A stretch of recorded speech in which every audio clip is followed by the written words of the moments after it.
जय हिंद दोस्तों इस वीडियो में मैं बात करूंगा डिजी लॉकर के बारे में। जो रेलवे ने अभी 24 तारीख को एक स्टेटमेंट दिया और उसके लिए एक लेटर भी जारी किया कि अब जितने भी एग्ज़ाम होने वाले हैं और जितने भी कैंडिडेट हैं उनके जो रिकॉर्ड है, जो उनके जो डॉक्यूमेंट्स हैं, उस डॉक्यूमेंट्स को अब डिजी लॉकर में रखा जाएगा। इससे बड़ा हड़कंप मच गया है उन लोगों में जो लोगों ने एक साथ में दो डिग्री लिया हुआ है। अब इस सब बातें करने से पहले ये जानते हैं कि डिजी लॉकर होता क्या है आखिर के।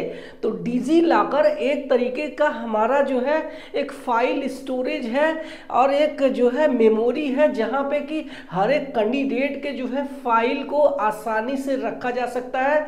तो अगर आप भी चाहते हैं तो इससे कि डिजी लॉकर क्या है तो आप दैनिक यूज में भी इसको यूज कर सकते हैं प्ले स्टोर से या ऐप स्टोर से। डिजी लॉकर हमें मिल जाएंगे जहां हम अपने डॉक्यूमेंट्स को स्कैन करके रख सकते हैं।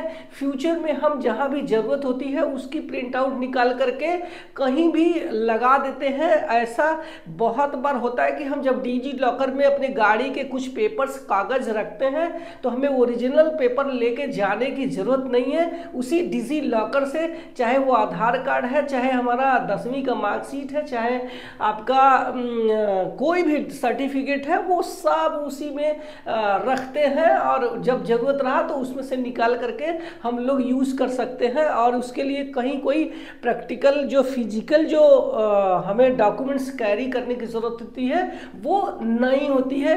यही डिजी लॉकर का उपयोग करने के लिए रेलवे ने 24 तारीख को एक लेटर इशू किया और रिक्रूटमेंट को बोला कि जितने भी कैंडिडेट हैं इनके डॉक्यूमेंट्स को डिजी लॉकर में सेव करके रख दिया जाए। अब ये समस्या उत्पन्न कहाँ पे हो गई, जहाँ पे कि अगर जिन कैंडिडेट ने दो डिग्री एक साथ में लिया हुआ है, जैसे कि मान लीजिए कि अगर आपने 12th किया और 12th के साथ में आपने ITI कर लिया, तो जैसे अभी अपने आप जो है 10वीं पास हो गए और 10वीं पास होने के बाद में आप डायरेक्ट जो है ITI में एडमिशन ले लिया या फिर आपने डिप्लोमा में एडमिशन ले लिया। 12th किया और उसके बाद जो है इसके साथ में आपने डिप्लोमा में एडमिशन ले लिया, यानी पॉलिटेक्निक में एडमिशन ले लिया, ठीक है। तो दोनों डिग्री एक साथ में चल गई। तो ऐसे कंडीशन में प्रॉब्लम आ गई है अब यहाँ की।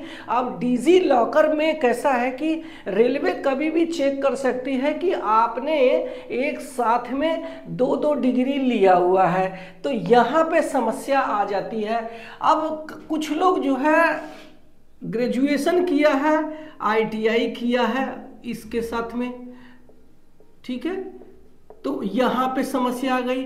और कुछ लोगों ने जो है डिप्लोमा किया और इसके साथ में ग्रेजुएशन भी कर लिया, तो यहाँ पे अगर आपने एक साथ डिग्री लिया है तो यहाँ पे प्रॉब्लम आती है।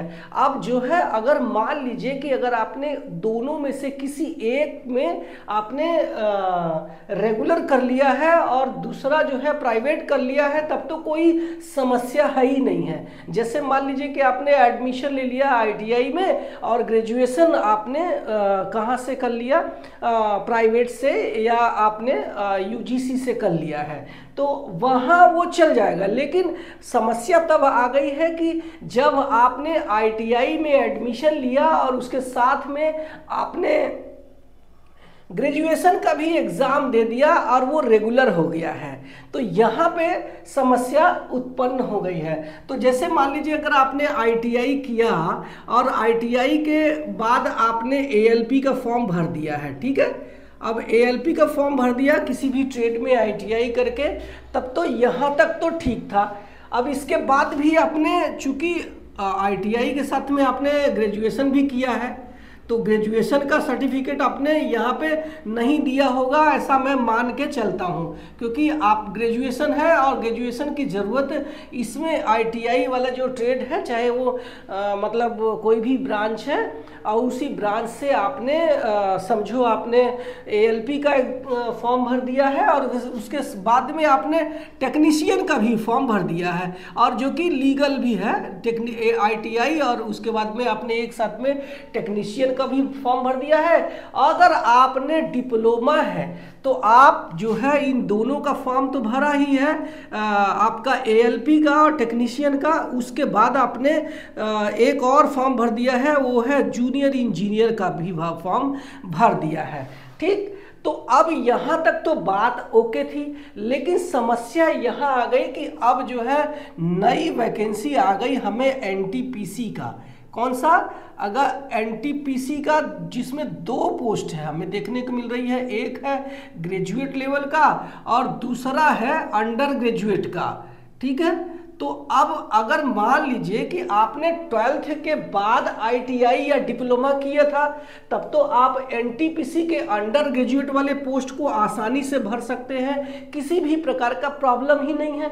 लेकिन अगर आपने ITI के साथ में ये भी अंडर ग्रेजुएट यानी 12th भी एक साथ में कर लिया, ठीक है, तब तो यहाँ पे प्रॉब्लम आ गई है। अगर आपने ग्रेजुएशन किया है तब जो है कैसे भर पाएंगे?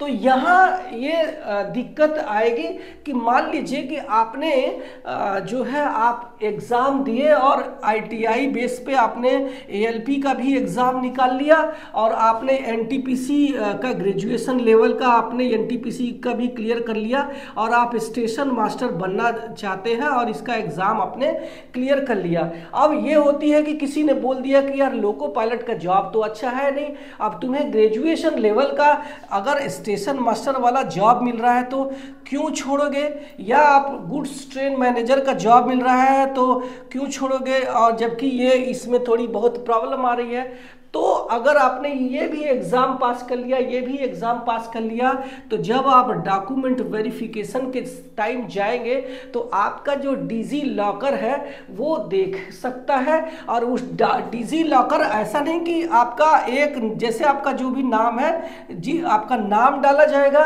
और आपका आधार कार्ड डाला जाएगा। इसी वजह से रेलवे बोल रहे हैं कि आपका जो है आधार कार्ड जो भी उसमें वेरीफाई कर लो, ताकि ये पता चल जाए कि एक ही आधार कार्ड से कितने फॉर्म डाले गए हैं, चाहे वो ALP का डाला गया है या फिर वो ग्रेजुएशन लेवल का NTPC का डाला गया है व JEE का डाला गया है।